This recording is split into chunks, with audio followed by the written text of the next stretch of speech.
வணக்கம். இன்றைக்கி நம்ம பார்க்க போகிற சமையல் என்னென்னு பார்த்தீங்கன்னா, ஒரு அருமையான பட்டாணி குருமா எப்படி செய்யலாங்கிறது பார்க்கலாம். இது குழம்பு, குருமா, கிரேவி எப்படினாலும் வச்சுக்கலாம். இட்லி, தோசை, சப்பாத்தி, சாதம், பரோட்டா எல்லாத்துக்குமே நல்லா அட்டகாசமாக இருக்கும். கறி குழம்பு மாதிரியே இருக்கும். வாங்க இந்த பட்டாணி குருமா எப்படி செய்யலாங்கிறத பார்க்கலாம். இப்போ ஒரு பேன் எடுத்துக்கலாம். இதில் வந்து ஒரு 3 டீஸ்பூன் போல் எண்ணெய் விட்டுக்கலாம். இப்போ எண்ணெய் நல்லா சூடாயிருச்சு. ஒரு 3 கிராம்பு சேர்த்துக்கலாம். சின்ன துண்டு பட்டை சேர்த்துக்கலாம். 2 ஏலக்காய் சேர்த்துக்கலாம். 1 டீஸ்பூன் போல் சோம்பு சேர்த்துக்கலாம். அதே மாதிரி 1 டீஸ்பூன் போல் சீரகம் சேர்த்துக்கலாம். இப்போ இதில் 1/4 டீஸ்பூன் போல் கசகசா சேர்த்துக்கலாம். இது எல்லாமே எண்ணெயில் நல்லா பொரியணும். இப்போ பாருங்கள் எல்லாமே நல்லா பொரிஞ்சிருச்சு. இப்போ இதில் மீடியம் சைஸாக ஒரு பெரிய வெங்காயம் நீளமாக நறுக்கினதை சேர்த்துக்கலாம். சேர்த்து நல்லா கண்ணாடி பதம் வர அளவுக்கு வதக்கிக்கலாம். இது கூடவே ஒரு 5 முந்திரி பருப்பு சேர்த்துக்கலாம். அதே போல் 1 டேபிள் ஸ்பூன் வர மாதிரி பொட்டுக்கடலையும் சேர்த்துக்கலாம். இப்போ இது நல்லா வதங்கிட்டு இருக்கு. இந்த ஸ்டேஜில் 1 டீஸ்பூன் போல் இஞ்சி பூண்டு பேஸ்ட்டு சேர்த்துக்கலாம். நான் வந்து பேஸ்ட்டாக வச்சுருக்கிறதுனால யூஸ் பண்ணுறேன். இல்லைன்னா நீங்கள் இஞ்சியும் பூண்டும் இதோட சேர்த்துக்கோங்க, சின்ன சின்னதாக நறுக்கி. வெங்காயம் நல்லா வதங்கிடுச்சு. இந்த ஸ்டேஜில் மெஷரிங் கப்பில் ஒரு 3/4 கப் அளவுக்கு துருவின தேங்காய் சேர்த்துக்கலாம். சேர்த்துட்டு இதையும் நல்லா பரட்டி விட்டுக்கலாம்.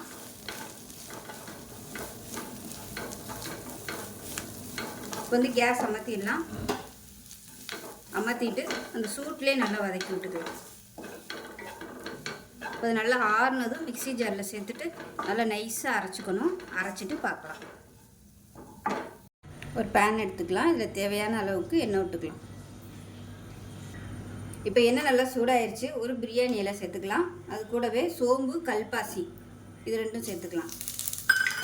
இது நல்லா எண்ணெயில் பொரியட்டும். இப்போ இதில் மீடியம் சைஸாக ஒரு பெரிய வெங்காயம் நீளமாக கட் பண்ணதை சேர்த்துக்கலாம்.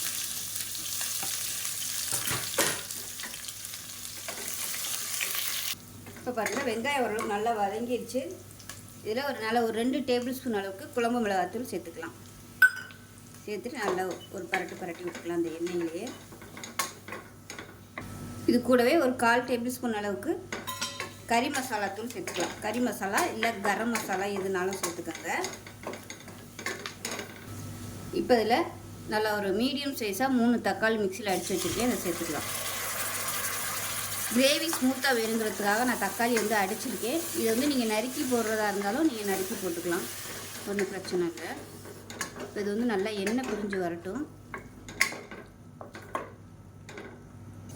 இப்போ இது நல்லா வதங்கிட்டு இருக்கு. இதில் மெஷரிங் கப்பில் 1 கப் அளவுக்கு, அதாவது காஞ்ச பட்டாணி எடுத்து முதல் நாள் நைட்டே ஊற வச்சு வச்சுருக்கேன்.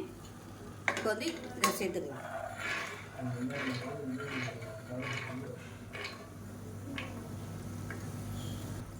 இதையும் சேர்த்து நல்லா ஒரு பரட்டி விட்டுக்கலாம்.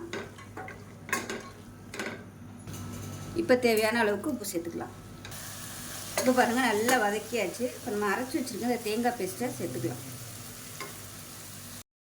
இப்போ பாருங்கள் தேங்காயை சேர்த்து நல்லா ஒரு பரட்டி விட்டுக்கலாம். அந்த பச்சை வாசனையெல்லாம் கொஞ்சம் போயிடும். ஏற்கனவே நம்ம நல்லா வதக்கிட்டோம்.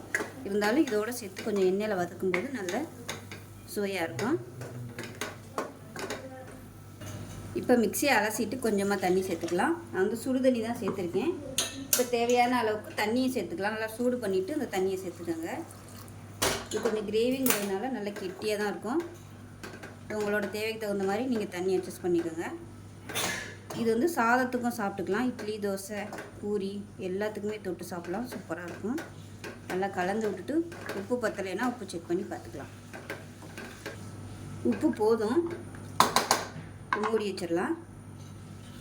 இப்போ மூடி வச்சுட்டு நல்லா ஒரு 3 இல்லை 4 விசில் விட்டுட்டு ஸ்டீம் போனதுக்கப்புறம் பார்க்கலாம். இப்போ பாருங்கள் விசில் விட்டு ஸ்டீம்லாம் நல்லா இறங்கிருச்சு. எப்படி இருக்குன்னு பார்க்கலாம். இப்போ நமக்கு அருமையான பட்டாணி குழம்பு இல்லை பட்டாணி கிரேவி எப்படினாலும் வச்சுக்கலாம். சூப்பராக ரெடி ஆயிடுச்சு. குருமா எப்படினாலும் நீங்கள் வச்சுக்கோங்க. இட்லி, தோசை, சப்பாத்தி, பூரி, சாதம் எல்லாத்துக்குமே சூப்பராக இருக்கும். டேஸ்ட் நல்லா அட்டகாசமாக இருக்கும்.